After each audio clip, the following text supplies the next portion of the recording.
기도하겠습니다.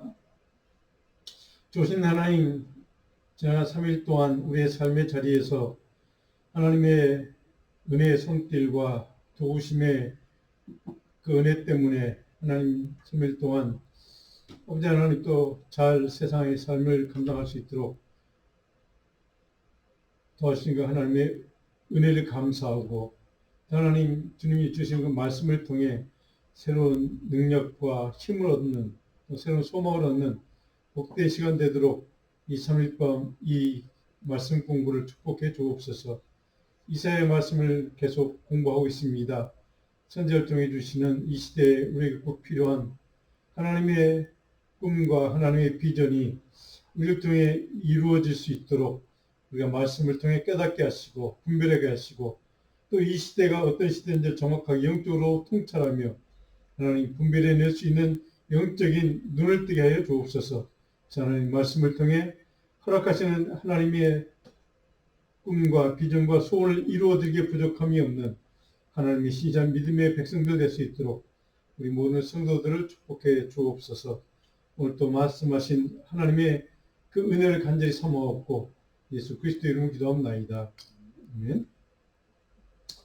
지난주에 우리 이사야 10장 말씀을 공부할 때 제가 드렸던 요절 말씀이 아모스서 5장 14절로 또 15절입니다. 같이 한번 읽고 11장으로 넘어가겠습니다. 너희는 살려면 선을 구하고 악을 구하지 말지어다. 만군의 하나님 여호와께서 너희와 함께 하시리라. 너희는 악을 미워하고 선을 사랑하며 성문에서 정의를 세울지어다. 만군의 하나님 여호와께서 요셉의 남은 자를 불쌍히 여기시리라. 아멘. 자, 오늘 11장을 공부할 텐데요. 11장, 여러분 성경을 이사야 11장 말씀 다 펴시고 1절부터 5절까지 천천히 각 집에서 성경 말씀을 붙들고 먼저 1절부터 5절까지만 읽고 오늘 말씀을 공부하도록 하겠습니다. 1절부터 쭉 같이 읽습니다. 이새 줄기에서 한 싹이 나며 그 뿌리에서 한 가지가 나서 결실을 할 것이요.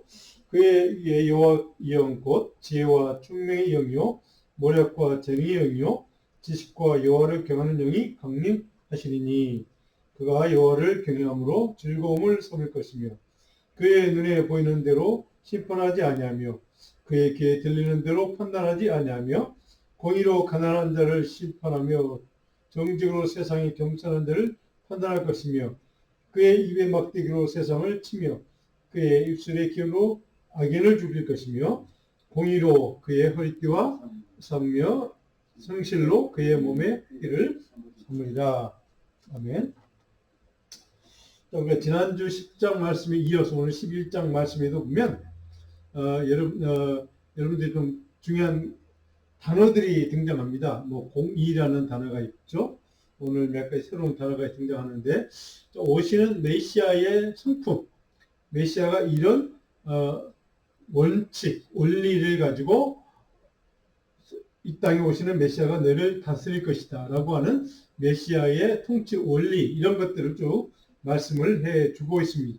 오늘 11장 전체의 주제는 그 말씀 우리가 읽으면서 11장 말씀 읽으면서 이 시대 메시아의 공의로운 통치 그리고 하나님 나라를 세워가는 남은 자의 소망에 대한 말씀을 같이 나누게 될 텐데요. 오늘 이 11장 전체는 이 시대에 필요한 영적인 소명을 잘 감당하는 남은 자로 살아가는 원리, 원칙, 성경적인 그런 원리가 무엇인지를 다시 한번 좀 배우는 이 시간 되기를 바랍니다. 오늘 11장의 주제는 이제 여러분 스크린을 보시고 또 여러분 설교 묵상 노트를 보시면 있습니다. 크게 두 가지입니다.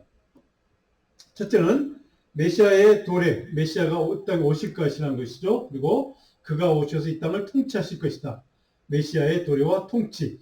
그 통치 아래에 이루어질 공의로운 하나님의 나라가 이제 메시아를 통해 이루어질 것이다라는 내용이 오늘 말씀을 통해 예고되고 있고 예언되고 있습니다. 두 번째는 이제 우주적인 평화의 비전이 제시되는데 어떤 내용인가? 메시아 왕국을 세우는 남은 자를 통해서, 그 남은 자 회복을 통해서 그들의 사명 감당을 통해서 하나님이 원하시는 이 땅의 메시아 왕국, 하나님의 나라를 이루어 가실 것이다. 바로 그 역할을 누가 하느냐? 나 혼자 가게 될 것이다 라는 말씀이 오늘 11장 전체 두 가지 큰 줄거리입니다. 또 오늘 본문 이렇게 좀 세부적으로 몇 군데 단락으로 나눠보면 첫 번째 1절부터 3절 전반부까지 메시아가 출현할 것이다. 또 그 메시아를 기름 부으시는 사건이 예언되는 말씀이 1절로 3절 전반까지 있습니다. 우리 여러분 성경을 다 옆에 펴시고 1절에 보면 뭐라고 되어 있습니까? 우리가 지금 읽었던 말씀 2세의 줄기에서 한 싹이 나며 이렇게 시작합니다. 2세의 줄기, 하나님이 약속했던 그러한 혈통을 얘기합니다. 2세의 줄기에서 한 싹이 나며, 물론 여기에 2세의 줄기는 물론 이전에는 다윗 왕을 상징했던 말이고요. 그 다음에 이제 이후에는 메시아 예수 그리스도를 지칭하는 말이기도 합니다. 한 싹이 나며 그 뿌리에서 한 가지가 나서 결실할 것이요, 이렇게 시작이 됩니다. 자, 2절에 보면 중요한 말씀이 있습니다. 근데 그가 오시면 그 이후에 아버지 하나님께서 어떻게 하시는가, 그를 어떻게 바꾸시는가. 2절에 보니까 그의 위에 여호와의 영을, 우리의 성령을 이제 부으시겠다는 뜻입니다. 곧 지혜와 총명의 영이요, 모략과 재능의 영이요, 지식과 여호와를 경외하는 영이 강림할 것이다 라고 합니다. 하나님의 성령을 기름 부어 주심으로 메시아가 자기의 사명을 온전히 감당할 수 있다는 것이죠. 오늘 우리에게도 성령의 시대, 교회의 시대인 우리 사도행전에 있는 성령 강림, 마가의 다락방의 성령 강림 사건 이후에 바로 그 성령의 임재를 누려야만, 받아야만 하나님의 사명을 감당할 수 있다는 것을 우리는 잘 알고 있습니다. 근데 여기에 그 성령은 어떤 특징이 있는가? 지혜와 총명의 영이고, 모략과 재능의 영이고, 지식과 여호와를 경외하는 영이다 라고 되어 있습니다. 그 영이, 성령이 강림하게 될 것이다. 어디에요? 그의 위에, 메시아 위에, 이런 뜻입니다. 근데 3절에 보면 그 메시아가 어떻게 하는가? 여호와를 경외함으로 즐거움을 삼는다 라고 되어 있습니다. 여호와를 경외하는 메시아다 하는 것이죠. 자, 여기에서 우리가 1절, 3절 전반부까지 알 수 있는 설교 노트에 보면 제가 해석 2에 이렇게 제가 적어놓은 내용이 있습니다. 같이 한번 스크린을 보시고 읽어볼까요? 메시아가 오시고 기름 부음 받으시면 이제 어떤 내용인가 같이 요약을 해봅니다. 여호와의 영이 임할 때 주는 축복은 뭡니까? 지혜와 총명과 모략과 재능과 지식의 영이고, 여호와를 경외하는 능력, 경건의 삶을 살도록 도우신다는 것이죠. 하나님의 영을 부어주신다는 뜻입니다. 그 다음에 메시아의 자격 요건을 오늘 크게 두 가지로 설명합니다. 그는 2세 뿌리, 그렇죠? 다윗 왕의 혈통이라는 겁니다. 자, 그 혈통을 얘기하죠. 두 번째 자격 요건은 뭔가? 지금 얘기했던 성령이 충만해야 한다는 것이죠. 성령이 충만한 통치자가 돼야 한다. 이것이 메시아의 크게 두 가지 자격 요건을 말씀하고 있는데, 바로 그것이 오실 메시아가 바로 이 두 가지 자격 요건을 가진 예수 그리스도다 하는 것이죠. 오늘 본문의 크게 두 번째로 3절 후반절부터 5절까지는 어떤 내용이 있는가, 그 메시아가 어떤 분인가를 설명을 쭉 해나갑니다. 공의로운 통치자, 공의롭게 통치권을 행사할 메시아다, 이렇게 설명합니다. 그 의로운 심판자라는 뜻이죠.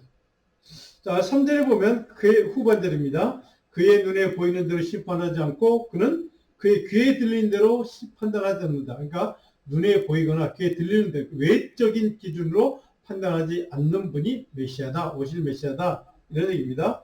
그러면 그는 무엇으로 사람을 판단하고 심판할 것인가? 4절에 보니까 몇 가지 중요한 단어가 나옵니다. 4절, 5절에. 4절 공의라는 단어, 공의로 가난한 자를 심판하며 정직으로 세상에 겸손한 자를 판단한다. 공의와 정직이라는 단어가 등장했죠. 5절에 보면 공의가 또 나옵니다. 공의로 그의 허리띠를 삼으며, 또 두 번째는 성실로 그의 몸의 띠를 삼으리라. 공의와 정직과 성실, 이 세 가지 성품을 얘기합니다. 그런 기준을 가지고 사람을 평가하고 판단하고 심판하실 것이다 라는 것이죠. 그래서 메시아의 세 가지 성품과 판단 기준, 통치 원칙, 공의, 정직, 성실, 이 세 가지로 지금 이사야 선지자는 말씀하고 있습니다. 자, 이 5절까지의 두 번째 단락의 내용은 해석적인 관점에서 중요한 내용을 요약 정리하면 스크린을 보시 같이 한번 읽어볼까요? 하나님의 판단 기준이 뭐냐? 여호와를 경외합니다. 가장 중요한 판단 기준이죠. 근데 그 내용이 무엇인가? 왕 내지는 메시아의 통치는 언약에 근거한 공의의 통치다 하는 것을 계속해서 강조하고 있습니다. 하나님의 말씀, 신앙 인격이 심판과 판단의 도구다 하는 것이죠. 그러니까 성실로, 정직으로, 공의로 그게 판단하는 기준, 메시아의 판단 기준인데 그것이 다 어디의 기준이 어디에서 나옵니까? 하나님의 말씀에서 나오는 것이다 하는 것이죠. 하나님의 성품이라는 뜻이기도 합니다. 자, 세 번째로 6절로 9절까지는 어떤 내용이 담겨 있는가? 메시아의 통치에 대한 설명이 계속 이어지고 있습니다. 근데 그 통치가 이루어지면 하나님이 만드셨 이 땅을 지어 창조의 질서가 있습니다. 그것이 회복이 되고 정치적인 샬롬, 완전한 화평이 완성이 된다 하는 것이죠. 그 일을 누가 이루는가? 오시는 메시아가 이루는 일이다. 하나님이 보내시는 메시아가 그 일을 하실 것이다 라고 하는 예언의 말씀입니다. 6절을 보면 이렇게 기록됐습니다. 그때 메시아가 오실 때를 얘기합니다. 우리가 잘 아는 이사야의 그 하나님 나라에 던 꿈, 비전을 우리 어렸을 때 불렀던 우리 교회 주일학교의 찬양 곡 가사의 내용이기도 합니다. 그때 이리가 어린 양과 함께 살며 폼이 어린 염소와 함께 누우며 송아지와 어린 사자와 살찐 짐승이 함께해서 어린아이에게 끌리며 7절에 암소와 곰이 함께 먹으며 그것들의 새끼가 함께 엎드리며 사자가 소처럼 풀을 먹을 것이며 자, 8절을 보면 젖먹는 아이가 독사의 구멍에서 장난을 하며 젖된 어린아이가 독사의 굴에 손을 넣을 것이라 9절에 내 거룩한 산 모든 곳에서 그럼에도 불구하고 해됨도 없고 상함도 없을 것이니 이는 물이 바다를 덮은 같이 여호와를 아는 지식이 세상에 충만할 것이다. 여호와를 아는 지식이 충만하면 이런 일이 일어난다는 것입니다. 여호와를 아는 지식이 충만한 그 나라가 어디냐? 하나님의 나라, 메시아가 통치하실 나라라는 뜻입니다. 메시아가 오시면 이루실 나라. 우린 그것을 하나님의 나라, 다른 말로 하면 천국 이렇게 표현을 합니다. 자, 근데 그 나라는 어떻게 가능한가? 어떻게 이루어지는가? 9절 마지막에 가장 중요한 메시지가 있습니다. 여호와를 아는 지식이 세상에 충만하다. 뭐처럼요? 물이 바다를 덮은 같이. 여호와를 아는 지식이 이 땅에 충만할 때 이런 일이 벌어진다. 근데 그 일을 가능케 한 분이 누구냐? 오시는 메시아다. 라고 하는 것을 예언해 주는 메시아에 대한 예언의 말씀이 계속 선포되고 있습니다. 자, 여기까지 9절까지 중요한 해석, 핵심을 같이 한번 요약을 해볼까요? 여호와를 아는 지식, 하나님을 경외하고 경건한 삶을 사는 것이 온 땅에 충만할 때 이런 일이 이루어진다 하는 것이죠. 자, 정말 이후에 하나님 새 창조 질서가 회복이 되고 메시아 왕이신 메시아 그리스도, 예수 그리스도의 통치권이 회복이 되는 꿈, 비전을 지금 노래하고 있는 겁니다. 자, 메시아가 오시면 이런 일이 일어날 것인데 그런 일이 일어나는 것은 도대체 무엇을 뜻하는가? 지금 읽었던 그 몇 구절의 말씀은 바로 하나님이 만드신 창조 질서, 우리의 죄로 인해 무너졌던, 파괴됐던 창조 질서가 다시 회복이 될 때 그런 일이 벌어진다 하는 것을 계속해서 이사야 선지자를 통해 하나님 우리에게 비전을 선포해 주는 말씀이기도 합니다. 하나님의 나라, 메시아가 통치하실 그 나라는 이런 나라이다 라는 것을 우리에게 상상력을 동원해서 이런 나라를 꿈꾸도록 우리가 말씀하는 하나님의 예고, 메시지이기도 합니다. 자, 그 다음에 단락 네 번째로 10절을 보면 중요한 구절이 있습니다. 이 10절의 내용은 뭐냐? 열방을 위해서. 근데 그 메시아가 오시면 메시아의 통치권이 어디까지 이스라엘 나라만 영향을 미칠 것인가? 그게 아니라 열방에게 미친다는 것이죠. 다른 말로 하면 메시아가 오시면 이루어질 구원의 역사, 그것은 우주적인, 보편적인 구원의 역사가 이루어진다는 뜻이죠. 그러니까 이스라엘 땅 지역만 한정의 수도 아니고 유대인 인종적인 딱 그들만 한정의 수도 아니고 모든 열방, 모든 백성, 모든 민족을 다 포괄하는 우주적인 구원. 하나님의 나라는 그런 의미가 있다는 것을 말씀하고 있습니다. 그래서 여러분 성경을 펴시고 10절을 우리 다 같이 한번 읽어볼까요? 10절입니다. 그날에 이새의 뿌리에서 한 싹이 나서 만민의 기치로 설 것이요 열방이 그에게로 돌아오리니 그가 거한 곳이 영화 아멘. 열방이 그에게로 돌아올 것이다. 그렇죠? 그 날에 메시아의 날에 메시아가 오신 그 메시아가 통치하는 그날 하나님의 나라가 이루어지면 만방이 열방이 그에게로 돌아올 것이다. 이것이 우주적인 구원을 얘기하는 그 구원의 역사가 우주적인 차원까지 지금 확장되는 것을 우리에게 선포하고 있습니다. 자, 이게 10절을 통해서 우리가 배울 수 있는 영적인 귀한 교훈 몇 가지만 같이 정리를 해보겠습니다. 이새 뿌리 위에 든든히 세워져가는 우주적인 하나님의 나라의 꿈을 지금 선포하고 있습니다.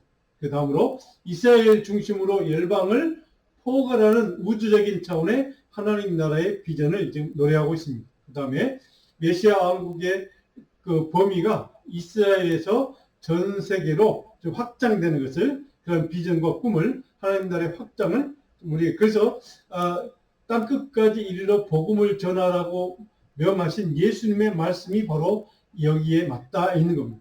열방을 포함하는 그래서 땅끝까지 이르러 복음을 전하는 그 사명을 감당한 이유가 바로 여기에 우리가 근거를 찾아볼 수가 있다는 것이죠. 자, 그 다음 넘어가면요.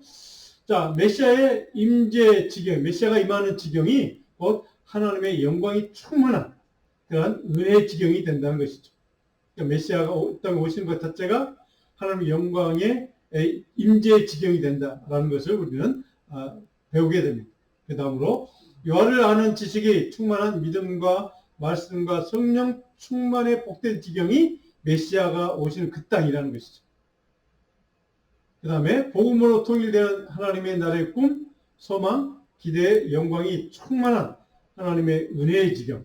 누가 오면요? 메시아가 오시면.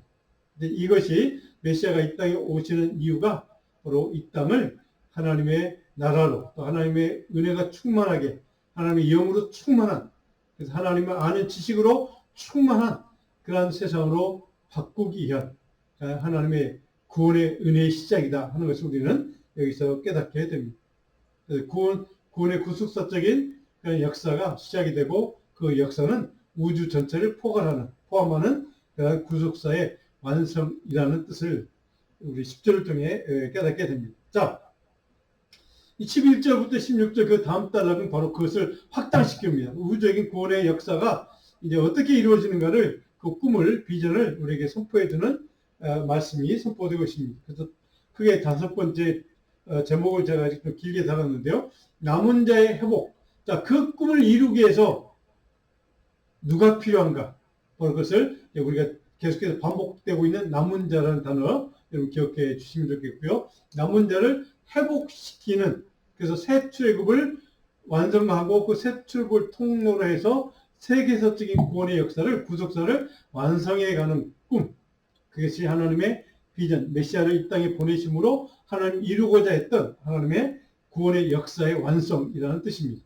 그런데 거기에 누가 참여해야 되는가? 그것이 바로 오늘 남은 자라는 단어가 등장하고 그 다음에 그 꿈을 이루어갈 사람들을 이제 구원하는 역사가 어떻게 표현될까? 여러분이 이미 잘 알고 있는 출애굽의 역사, 홍해를 가르고 구원해 준 역사, 길을 냈던 그래서 그들을 구원했던 출애굽의 역사, 그것을 비유로 해서 새로운 출애굽, 남은 자를 새롭게 회복시켜서 그들을 새로운 출애굽의 역사를 이루심으로 하나님의 바로 세계사적인 구원의 역사, 구속사를 완성해가는 꿈을 우리에게 선포해 주는 게 11절로 16절까지의 내용이라는 것이죠. 11절을 보시면 이렇게 기록되어 있습니다. 그날에 주께서 다시 그의 손을 펴사 하나님께서 그날에 메시아가 오시는 그날에 다시 그의 손을 펴사 능력의 손, 은혜의 손길을 펴사 누구를 구한다? 그의 남은 백성을 아수르, 이방나라죠. 포로로 잡혀간 아수르와 애국과 바드로스와 구스와 엘람과 시날과 하맛과 바다 섬들에서 돌아오게 하실 것이다. 남은 자를 회복시킨다는 꿈을 얘기하고 있습니다. 왜요? 그 남은 자를 통해서 새로운 출애굽을 역사를 이루고 그 역사를 통해 우주의 구원의 역사를 구속사를 완성해 가기 위해서는 바로 그 남은 자를 구원하는 것이 필요하다는 것을 바로 이렇게 그 꿈과 비전을 하나님의 비전을 우리에게 선포해 주는 말씀이기도 합니다. 그래서 그날에 하나님의 손을 펴사 그의 남은 백성을 돌아오게 하시는 것. 이 꿈이 바로 먼저 선포되고 있습니다. 우리는 그 흩어진 백성들을 요즘 우리 표현은 뭐라고 합니까? 디아스포라 유대인이라고 합니다. 디아스포라 크리스찬들라고 이제 우리가 보통 얘기하는 그들의 기환, 그들의 회복에 대한 소망을 이렇게 선포해주고 있다는 것이죠. 자, 12절을 보면 후반절에 이스라엘의 쫓긴 자들을 모으신다. 남은 자들을 모으신다는 뜻입니다. 그리고 땅 사방에서 유다의 흩어진 자들 모으신다. 그렇게 됐죠? 회복시키는 뜻입니다. 누구를요? 남은 자들. 근데 13절에 보면 바로 우리가 이사야의 독특한 비전을 하나 우리가 발견하게 됩니다. 에브라임의 질투는 없어지고 유다를 괴롭게 하던 자들은 끊어지며, 자, 에브라임과 유다라는 단어가 있죠. 지파들의 이름이잖아요. 에브라임은 북이스라엘 왕국을 남북으로 갈려졌던 당시 이스라엘의 그 분당국 상태일 때 북이스라엘 왕국을 에브라임 이렇게 표현합니다. 그리고 남유다 왕국은 유다 족속 지파 하나니까 유다 이렇게 표현하죠. 그들을 이제 괴롭게 하는 사람들을 다 흩어지게 한다. 그리고 북이스라엘 왕국의 불신앙으로 이방 나라를 공격받아서 멸망했던 그들, 그래서 그 질투는 없어지고 남유다 왕국을 질투했던, 그래서 그것이 하나님의 불순종으로 이어졌고 그것이 하나님의 심판과 멸망을 당했다. 그러니까 그것들 다 없애주는, 다시 한번 남북을 통일시키려는 하나님의 꿈을 이제 선포하고 있는 얘기입니다. 그 13절의 이야기입니다. 자, 그 모든 것들을 하시는 이유, 목적이 뭡니까? 하나님의 남은 자들을 다시 회복시키기 위해, 돌아오도록 만들기 위해서.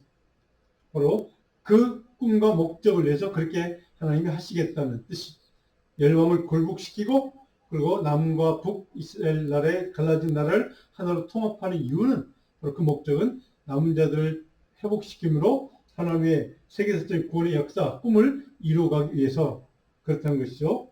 15절에 보면 하나님께서 애굽 해만을 말리시고 그의 손을 유브라데 하수 위에 흔들어 뜨거운 바람을 일으켜 그 하수를 쳐서 7갈래로 나눠 신을 싣고 건너가게 하실 것이다. 어떤 이미지입니까? 홍해를 갈라서 하나님 건너게 하시는 사건. 출애굽 사건에 그 홍해를 건너는 사건이죠. 16절에 보면 그에 남아있는 백성 곧 아수르에서 남은 자들을 위하여 큰 길을 연다는 것이죠. 남은 자들을 회복시키기 위해, 구원하기 위해서. 아수르 이방 나라에 잡혀갔던 남은 자들을 회복시키므로 하나님이 큰 길을 열어서 그들이 돌아오기 쉽도록, 돌아오기 편하도록 이렇게 하나님이 만들어 주시겠다라고 하는 약속이 선포되고 있습니다. 16절의 마지막에 그것들을 다 이렇게 표현합니다. 이스라엘이 애굽 땅에서 나오던 날과 같게 하시리라. 출애굽을 연상시키는 말씀이죠. 그래서 이거를 새 출애굽, 제2회 출애굽 사건을 통해서 남은 자들을 이스라엘 백성 애굽에 종되었던 종살이하던 그들을 출애굽을 통해서 홍해를 갈라서 그들을 살려내시고 구원해내신 출애굽 사건처럼 바로 남은 자들을 그렇게 새로운 출애굽으로 그렇게 구원해내시겠다라고 하는 것을 이렇게 이미지를 통해서 표현하고 있다는 겁니다. 자, 그럼 이 16절까지의 중요한 해설적인 관점을 우리가 좀 요약을 해보겠습니다. 같이 한번 읽어볼까요? 흩어진 백성, 디아스포라의 기원에 대한 희망을 선포하고 있죠. 두 번째로 에브라임, 북이스라엘과 유다, 남유다 왕국의 적대 관계를 이제 제거하고 청산하고 남북 분단의 상황을 치유하고 통일 왕국의 비전을 제시한 겁니다. 왜요? 남은 자들을 회복시키기 위해서. 그들을 통합시켜서 하나님의 구원의 역사를, 구속사적인 사명을 감당할 수 있도록 그렇게 하겠습니다. 누구요? 남은 자가 이렇게 중요한 핵심 메시지를 이렇게 선포하고 있습니다. 그 다음 장을 볼까요? 새 출애굽의 비전을 선포하고 있습니다. 그래서 애굽 바다를 마르게 하시고 큰 길을 내심으로 홍해와 출애굽 사건을 재현시키겠다는 거예요. 누구를 위해서요? 남은 자들을 위해서. 그래서 종말론적인 구원의 비전을 이렇게 그들 통해서 이루시겠다는 하나님의 비전 제시가 선포되고 있는 겁니다. 마지막으로 왕 대신 메시아의 통치를 통한 하나님 나라의 사명은 누구를 통해서 이루어집니까? 남은 자가 주체가 되어서 이루어진다라는 것을 계속해서 반복하고 있습니다. 바로 이렇게 계속해서 남은 자에 대한 신앙을 강조한 이유는 뭘까요? 너희가 남은 자가 되라는 겁니다. 하나님의 마음속에 선포하는 메시지의 의도, 목적은 바로 너희가 우리가 하나님의 남은 자가 이 시대의 남은 자가 되라는 것입니다. 남은 자가 되어서 뭘 하라고요? 하나님의 세계사적인 구원의 역사를 이루는 일에 참여하라는 것이죠. 하나님의 구원의 역사 구속사를 완성하는 일에 이 마지막 때, 이 시대에 하나님의 복음을 전파함으로, 전도함으로, 선교함으로 그 사명을 온전히 이루어가는 남은 자가 되어라 하는 것을 우리에게 계속해서 계속 반복해서 지속적으로 말씀하고 있는 겁니다. 자, 여기까지 살펴봤는데 11장 전체 핵심적인 신학적인 여러분들이 좀 신학적인 얘기를 정리를 해 보았습니다. 여러분이 설교 노트도 있습니다. 우리 스크린을 보시고 좀 읽어볼까요? 첫 번째, 자, 메시아론이라고 합니다. 메시아론과 다윗의 언약에 성취된 다윗 활동을 위해서 메시아가 올 것이라는 언약이 성취되는 겁니다. 성령 충만한 왕 누굽니까? 메시아. 그렇죠? 자, 통치자 출현 예고. 성령이 충만한 통치자가 2세 줄기 다윗 왕의 활동을 통해서 이루어질 것이 이 땅에 오실 것이다 라는 예고를 다시 한번 확인시켜주는 그가 와서 어떤 일을 할 것인가를 그 꿈과 비전을 이제 우리에게 다시 한번 제시해주는 말씀이 11장의 내용이라는 겁니다. 그래서 왕국론이라는 제가 단어를 썼는데 공의와 평화를 이루실 메시아가 임재하시고 그가 통치하시면 이루어질 그날 하나님 나라에 대한 비전을 선포하고 있다는 것이죠. 그래서 하나님 나라 왕국론을 선포하고 있다는 겁니다. 자, 그 다음 장을 볼까요? 다음에 보시면 이렇게 두 번째로 말씀을 기준으로 도덕적인 통치와 창조 질서 회복에 대한 비전을 선포하고 있습니다. 기준이 뭡니까? 말씀을 기준. 말씀이 선포되고 그 말씀에 따라서 이루어진다는 뜻입니다. 자, 여기에는 이제 구원론이 선포되고 있습니다. 어떤 내용입니까? 남은 자를 중심으로 새로운 출애굽, 구원의 역사를 완성하고자 하는 하나님의 꿈과 비전이 선포되고 있다는 겁니다. 자, 세 번째로 요약하면 선교적인 확장입니다. 자, 열방을 포함한 보편적인 메시아의 통치권 하에서 통일된 완전한 하나님의 나라가 이루어질 것이다. 메시아가 오시면. 그래서 메시아가 오시면 메시아가 선포하는 하나님의 나라의 꿈, 비전을 남은 자가 이루게 될 것이다. 라고 하는 것이죠. 남은 자의 소명은 바로 선교적인 확장, 복음을 선포를 통해서 그런 하나님의 말씀을 실천하는 그 삶을 통해서 하나님의 나라를 이루어가는 일에 바로 쓰임받는 하나님의 도구, 말씀의 도구, 복음의 도구로 남은 자를 하나님이 사용하기 원하신다는 것이죠. 그 일을 감당할 사람이 누군가? 바로 남은 자. 그래서 교회는 남은 자 공동체 이렇게 표현해도 될 것 같습니다. 그래서 그런 의미에서 저와 여러분 우리 믿음의 자식들은 바로 하나님의 남은 자로 사는 것이 이 시대의 마지막 우리에게 남겨진 소명이고 그 소명을 감당해서 하나님 지식이 또 하나님의 성령의 능력과 은혜가 충만하도록 하나님을 경건하게 섬길 수 있는 경건의 영으로 우리에게 채워주시는 그 은혜를 주시는 이유가 무엇인가? 그 일을 사명을 감당하도록 돕고자 하기 때문에 그런다는 말씀을 계속해서 반복해서 이사야를 통해 우리에게 선포하고 있습니다. 자, 결론적으로 적용할 교훈을 몇 가지 정리해 보았습니다. 한번 볼까요? 오실 메시아의 통치를 통해 이루어질 창조 질서 회복의 꿈과 소망이 선포되고 있는데 바로 그 내용이 무엇인가? 하나님의 말씀을 통로로 이루어질 공의로운 메시아의 통치만이 영원한 하나님 나라의 하나님의 샬롬이 가능하다는 것을 우리는 깨닫게 됩니다. 하나님의 말씀을 통로로 이루어지는 공의로운 메시아의 통치만이 통치자이신 예수 그리스도가 통치하시는 것만이 하나님의 샬롬, 영원한 흔들림 없는 평화가 이 땅에 이루어진다 하는 것이죠. 자, 두 번째로, 자, 하나님의 통치와 하나님 나라, 하나님 만드시는 창조 질서 회복의 사명은 누구를 통해서 이루어집니까? 하나님의 남은 자를 통해 이루어짐을 우리는 기억해야 합니다. 내가 바로 여러분 자신이 하나님의 남은 자, 이 시대 하나님의 사명을 감당해야 될 남은 자다 하는 것을 우리는 기억하고 사명감을 또 책임감을 가져야 하는 것이죠. 그래서 이 시대에 하나님의 남은 자로서 내게 맡겨진 복음 전파 사명을 나는 온전히 잘 감당하고 사는지 우리는 그것을 늘 생각하고 또 묵상하고 돌이켜보고 남은 자의 사명이 내 사명이다. 우리의 사명이 교회의 사명이라는 것을 계속해서 반복해서 확인하고 또 확인하고 그래서 하나님의 이 땅 우리에게 맡겨주신 우리 교회에 맡겨주신 남은 자의 사명을 온전히 잘 감당하는 신실한 믿음의 사람 하나님의 남은 자로 살기를 주님으로 축복하고 또 축원합니다. 자, 요절 말씀 로마서 15장 13절입니다. 같이 읽어볼까요? 소망의 하나님이 모든 기쁨과 평강을 믿음 안에서 너에게 충만하게 하사 성령의 능력으로 소망이 넘치게 하시기를 원하노라. 오늘 이사야 11장 말씀을 요약하는 그런 바울서대의 말씀이기도 합니다. 자, 마지막으로 묵상 가져드렸습니다. 말씀을 다시 읽고 또 공부하고 또 읽고 마지막에 이 묵상 과제를 여러분 깊이 좀 생각하고 기도할 수 있기를 바랍니다. 기도하겠습니다. 조신 하나님, 이 시대에 맡겨진 남은 자의 사명을 하나님 이사야 선지자를 통해 우리가 배우고 또 깨닫고 하나님 마음속에 깊이 묵상하고 기억합니다.